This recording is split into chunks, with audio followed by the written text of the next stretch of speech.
Monsieur D, bonjour. Bonjour à toi. Et bonne semaine également de la sécurité ferroviaire. C'est l'enjeu dont on parle aujourd'hui. Sur la rive sud de Montréal, on a beaucoup de gares et de voies ferrées dans plusieurs villes. Mont-Saint-Hilaire, Saint-Bruno, Saint-Lambert, Saint-Basile, McMasterville et j'en passe peut-être.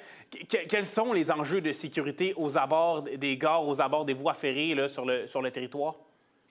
Ben, nous focusons sur deux affaires. C'est les incidents qui ont lieu à des passages à niveau Oui. et des incidents qui impliquent les intrusions par infraction.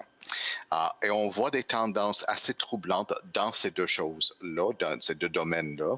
En tant que passage à niveau, on a vu des incidents augmenter de 14 à Passage à niveau, travers là, juste pour être sûr, c'est lorsqu'on doit arrêter puis qu'il y a des barrières qui descendent. C'est ça, c'est un passage à niveau. Plus souvent, c'est exactement. Il y OK. a des lumières, il y a des Ouais. bords, il y a des choses des cloches qui sonnent et Oui, tout ça. exact. C'est assez clair Euh, qu'il faut arrêter là, dans ces moments-là. ben, Ouais. oui, on dirait que oui, Oui. mais la distraction est une chose réelle. Et on voit très souvent, trop souvent, qu'il y a des blessures et des morts qui sont liées. Mhm. Quand le monde sont distraits, ils ne voient pas. Ils n'entendent pas pour raison que j'ignore, mais c'est quelque chose auquel nous faisons face et ça augmente dans les dernières années. Alors, la distraction, c'est quelque chose qu'il faut faire part d'eux. Il faut dire aussi que l'intrusion est une tendance qui nous préoccupe énormément Ouais. aussi. On a vu une hausse de 47 des incidents d'intrusion dans les dernières années. Par rapport aux blessures graves liées à ces Mhm. intrusions-là, ils ont augmenté de 150 dans la première partie de cette année versus les 5 dernières années, la moyenne. Alors, Mhm. c'est quelque chose qui est un sujet live et auquel nous faisons face durant la semaine de la sécurité ferroviaire.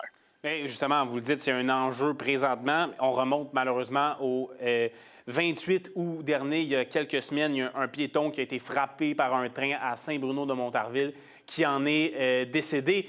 Mais là, malheureusement, les statistiques augmentent, vous venez de le dire, mais qu'est-ce qu'on peut faire pour empêcher ces intrusions-là, justement? Ben, la bonne nouvelle dans tout ça, c'est que les incidents liés au passage à niveau, à l'intrusion, Oui, euh, sont tous préventibles. On peut oui. les Les éviter, prévenir. les prévenir, Oui. absolument. 100%.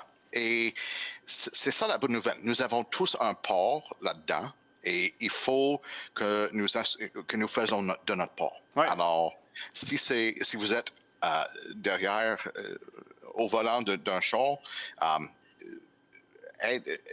aider Oui. le monde autour de toi à baisser le volume de la musique, focuser sur ce que vous êtes en train de faire, ne Mhm. pas prendre des appels, laisser le téléphone de côté. Toutes ces affaires-là, ça réduit les risques de distraction. Et par rapport aux intrusions, restez loin, restez hors des voies ferroviaires. Oui. Et, Ne pas et grimper les clôtures aussi, là. Mais ça, est-ce que ouais, ça prendrait des clôtures plus hautes, des barbelés? Parce que j'ai déjà vu des clôtures là, aux abords des voies ferrées, puis on peut les escalader. Là. Donc, est-ce que ça prend plus de mesures à ce niveau-là, que ce soit de la police ou des municipalités? Là? Vous êtes en contact, je pense, aussi là, avec ces instances-là? absolument, avec les compagnies de les chemins de fer, Oui. là, ils prennent des précautions partout au pays. On a 44 000 kilomètres de voies ferrées au Canada et c'est C'est impossible énorme. de mettre la clôture Oui. partout. Oui. Euh, et ce que j'entends le plus souvent, que même s'il y a des zones où il y a beaucoup d'incidents et ils mettent une clôture, souvent, ils reviendront un jour, 2 jours, une semaine plus tard, et la clôture est coupée. Le monde, ils veulent passer et ils coupent des fois la clôture qui vient juste d'être Mhm. installée. Mhm.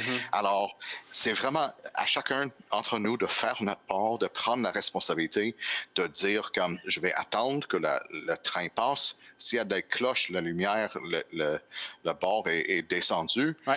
Le train s'en vient. Alors, je reste où je suis, j'y approche pas et j'attends à ce que le train passe et les lumières soient finies. Parce qu'un train peut arriver de n'importe quelle direction en n'importe quel moment. Et, Et ouais. il faut prendre ça en note. Et c'est très clair, comme vous l'avez dit, là, au passage à niveau, il y a des cloches, il y a des lumières, il y a des barrières. Et pour le message de prévention, bien, il y a entre autres le service de police de l'agglomération de Longueuil qui fait une opération nationale concertée présentement. J'imagine les polices à travers le pays aussi. La ville de McMasterville s'est également associée avec vous pour partager votre message. Et parlant là, de votre opération, le Gare au train, vous avez des activités de prévention là, cette semaine. Quelles sont-elles? Comment les gens de la région peuvent y participer, peuvent s'informer? Là?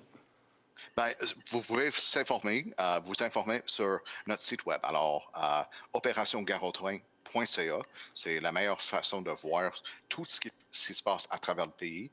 Et comme vous l'avez dit, on a un réseau énorme de partenaires policiers et des premiers répondants qui nous aident énormément à répartir le message de sécurité.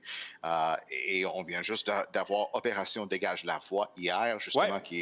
qui est une blitz pan-continentale qui est vraiment impressionnant. Et il y avait plein de policiers, de pompiers, des ambulanciers qui nous ont aidés avec ça, justement, à travers le Québec et partout au Canada.